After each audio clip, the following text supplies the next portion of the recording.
SAARC dismantle हुआ क्यों, dysfunctional हुआ क्यों? वो इसलिए हुआ primarily because of the Indian government stand कि talks and terror can not go together. शायद ये भी समझा जाता है कि जो सार्क कंट्रीज हैं उसके ऊपर जो इंडिया है उसके डिसीजंस ओवरलैप करते हैं, यानी कंट्रोल है इंडिया को। तो इस वजह से भी शायद शाह महमूद कुरैशी साहब ने जो ये बात की है कि हम चाहेंगे कि होने दिया जाए इसको, तो शायद ये कहीं डर है, आप समझते हैं कि कहीं खौफ है? ऐसा नहीं है कि इंडियन गवर्नमेंट को या फिर मोदी सरकार को या बीजेपी को सार्क नहीं चाहिए। They would be more than happy, क्योंकि इसमें बहुत ज्यादा इन्वेस्ट हुआ है, कई सालों की मेहनत है, कई कंट्रीज की मेहनत है। और उसका सबसे बड़ा एग्जाम्पल प्राइम मिनिस्टर मोदी ने दिया जब उनकी स्वेरिंग इन सेरेमनी हुई, प्रधानमंत्री बने वो देश के। किसको बुलाया उन्होंने? सारे सार्क लीडर्स को बुलाया। नवाज शरीफ के उस समय वो आए थे और वहां पर बहुत ज्यादा हिचकिचाहट चल रही थी, आर्मी ऐसा आने नहीं दे रही थी। फिर नवाज शरीफ बोले कि नहीं मैं तो जाऊंगा। फिर पीएम एक बार खुद सरप्राइज विजिट भी गए नवाज शरीफ की फैमिली में जो वेडिंग थी।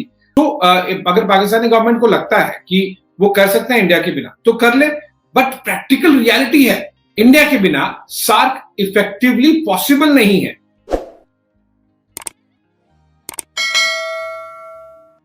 सार्क कॉन्फ्रेंस की अब बात की जा रही है और पाकिस्तान इसको होस्ट कर रहा है, और पाकिस्तान की तरफ से शाह महमूद कुरैशी साहब ने ये बात कही है। पहले उन्होंने बताया कि भाई हम इसको होस्ट करेंगे, फिर उन्होंने कहा कि हम इंडिया से ये कहेंगे कि वो अगर फिजिकली इसमें शामिल नहीं भी होना चाहता तो इसमें वो वर्चुअली शामिल जरूर हो। तो पहले तो मुझे ये बताइएगा कि भारत के इस हवाले से क्या मौकिफ है? क्या आपने डिसाइड कर लिया है कि इसमें शामिल होंगे, पाकिस्तान आएंगे, या कि आप ऑनलाइन ही इसमें शामिल होना चाहेंगे? इंडिया ने बहुत क्लियर कर लिया है औलिया, और आपका जो अभी हम डिस्कशन कर रहे हैं बहुत ही परफेक्टली वेल टाइम्ड है, क्योंकि जस्ट कुछ घंटे पहले ही 2-4 घंटे हुए हैं जब मिनिस्टर ऑफ एक्सटर्नल अफेयर्स ने ये इंडिकेट कर दिया है ऑफिशियली कि सिचुएशन ऑन ग्राउंड बदली नहीं है और उन्हें नहीं लगता है कि वो इस तरह के इन्विटेशन को वो रिस्पॉन्ड कर पाएंगे। तो मुझे लग रहा है कि किसी तरह से सार्क का जो इन्विटेशन है और जो दोनों ऑप्शन दिए गए हैं आपके फॉरेन अफेयर मिनिस्टर द्वारा कि चाहे वो इन पर्सन नहीं तो कम से कम वर्चुअली अटेंड कर लें, सो वो मुझे नहीं लगता है इस तरह का कुछ भी जल्दी हो रहा है। लेकिन आलिया, मैं एक लार्जर क्वेश्चन, आपके क्वेश्चन का आंसर देते समय एक ब्रीफ क्वेश्चन से आपके व्यूअर्स को भी अवेयर कराना चाहूंगा। ये हमें समझना होगा कि सार्क डिसमेंटल हुआ क्यों, डिसफंक्शनल हुआ क्यों? वो इसलिए हुआ primarily because of the Indian government stand कि talks and terror can not go together. और हमने बार बार देखा है, 2016 में भी सार्क वाली बात हो रही थी, तब उरी अटैक हो गया और फिर वापस बालाकोट हो गया। सो इस तरह से हमने देखा है, पुलवामा के बाद में बालाकोट किया इंडिया ने। तो इस तरह से ना हर 2-3 साल में कुछ ना कुछ होता रहा है और उसका डायरेक्ट या इनडायरेक्ट पाकिस्तानी गवर्नमेंट, आर्मी और आईएसआई से लिंक मिलता रहा है। In addition to the thematic Kashmir, और अगेन ऐसे कि वो इंडिया नहीं कहता है, इंडिया के अलावा एफएटीएफ जो कि वर्ल्ड बॉडी है वो कहती है as far as Pakistan is concern. So I don't see, it's not just 2021 और 2022, आई डोंट सी सार्क बहुत आसानी से और बहुत जल्द होगा।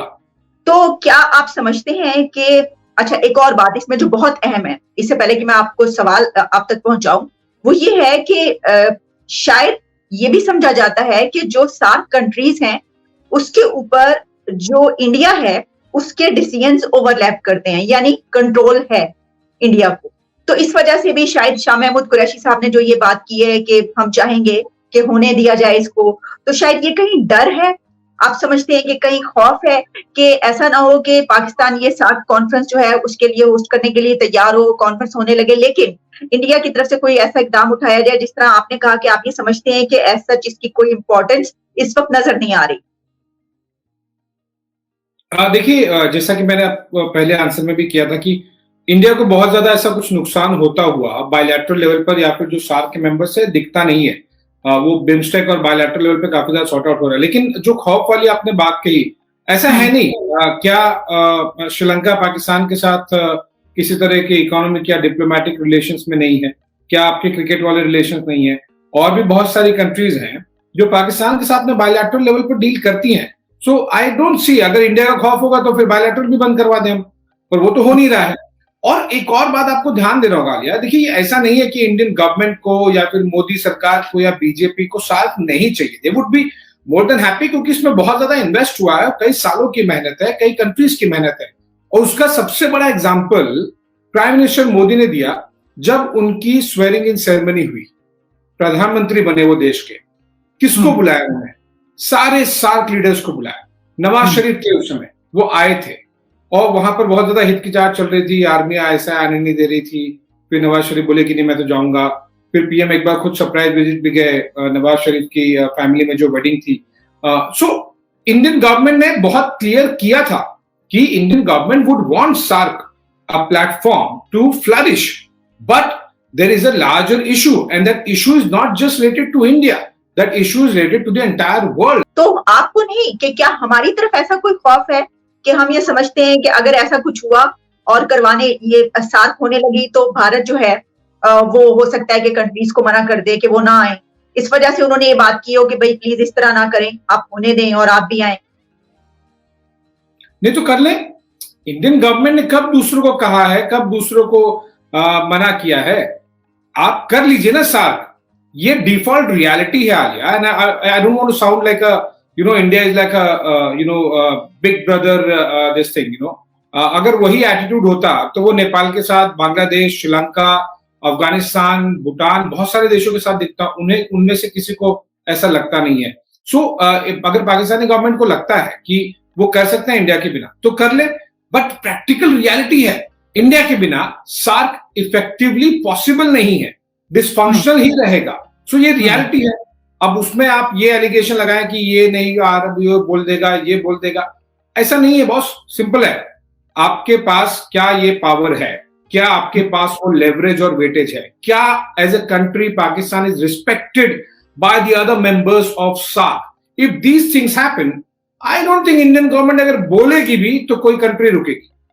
ठीक, अच्छा मैं तो खुद ये बात करना चाह रही हूँ, मैं तो खुद ये कहती हूँ कि देखिए, एक तो ये कि हम पहले स्टेप्स ऐसे उठाते हैं, मसलन ये कि भारत की तरफ से जब हमें बुलाया जाता है तो हमें इनकार कर देते।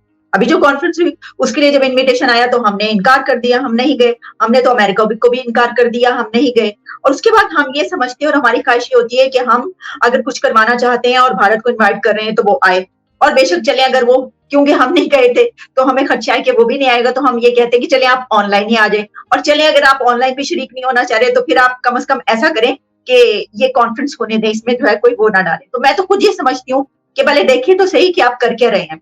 तो इसमें ये भी एक अच्छा आंसर शामिल है, इस पे भी आप बात कर लीजिए अगर आप कुछ कहना चाह रहे हैं इसके ऊपर कि क्या। मैं तो खुद ये समझती हूँ कि क्योंकि पाकिस्तान ने जो इंडिया की तरफ से एक जेस्चर आया, उन्होंने कहा कि आप शामिल हो, पाकिस्तान ने इनकार कर दिया, तो आप समझते हैं कि ये भी एक इसमें शामिल है एलिमेंट, इस वजह से भी भारत हो सकता है इनकार कर दे कि भाई हम नहीं आएंगे, आप भी तो नहीं आए? ऐसा नहीं है, मुझे नहीं लगता, क्योंकि अगर इंडिया के कुछ इन्विटेशंस में आप जिसका बात कर रही है वो सेंट्रल एशियन जो कंट्रीज के एनएसएस की मीटिंग भी हुई थी पिछले महीने, जिसमें एनएसए डोवाल ने होस्ट किया था।